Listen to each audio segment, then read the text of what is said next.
Hey guys, I'm here to make another video. Now today, I was in my class and one of the kids asked me, why should I compete? And you know what, that's a good question. So what I did was I sat down and thought about, why do I compete? You know, everybody has a reason why they compete. One of the reasons I compete isn't necessarily to win or lose, but to have like a performance mindset.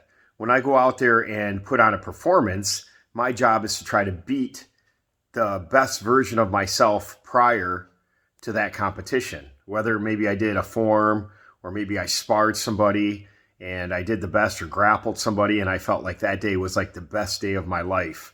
And when I go out there and compete, I want to do that. Now, how do I do that? That's another question. And this is where it gets really important. You want to put adversity in front of you, because what happens when you get a lot of pressure, a lot of adversity, you're going to do something called fight or you're going to run away. It's called flight, fight or flight. And what happens to somebody who runs away is usually they become too emotional. They're unable to really critically think or think logically on what to do.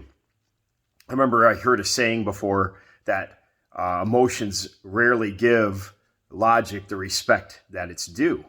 So when you go out and compete a lot and you perform and you do the jiu-jitsu or you do MMA or you do boxing or you do kickboxing or you go and do karate and taekwondo tournaments or judo tournaments, whatever you like to do, to get good, you have to face your fears and you have to control your emotions and you have to think logically and you have to remember what your coaches taught and what you drilled in class, and you got to be able to perform that. And that's very, very, very important in life. You know, lots of times I see people get in arguments on Facebook and they get all emotional or on social media, and some of this stuff just doesn't make any sense.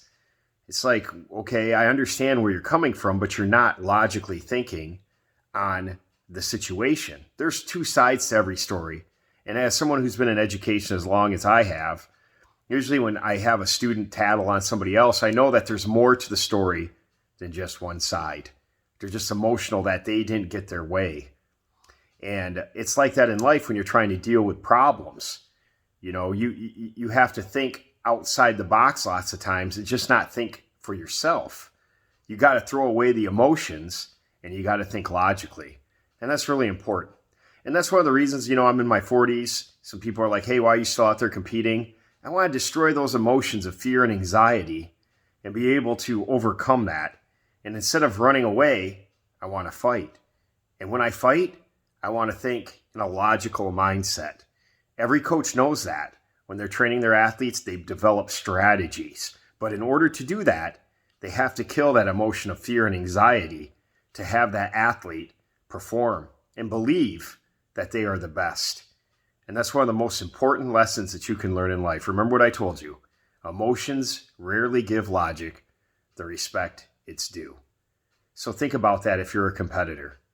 Think about the emotional side, the anxiety side, and think about the logic side. Are you good enough to put the strategies together you need in order to win?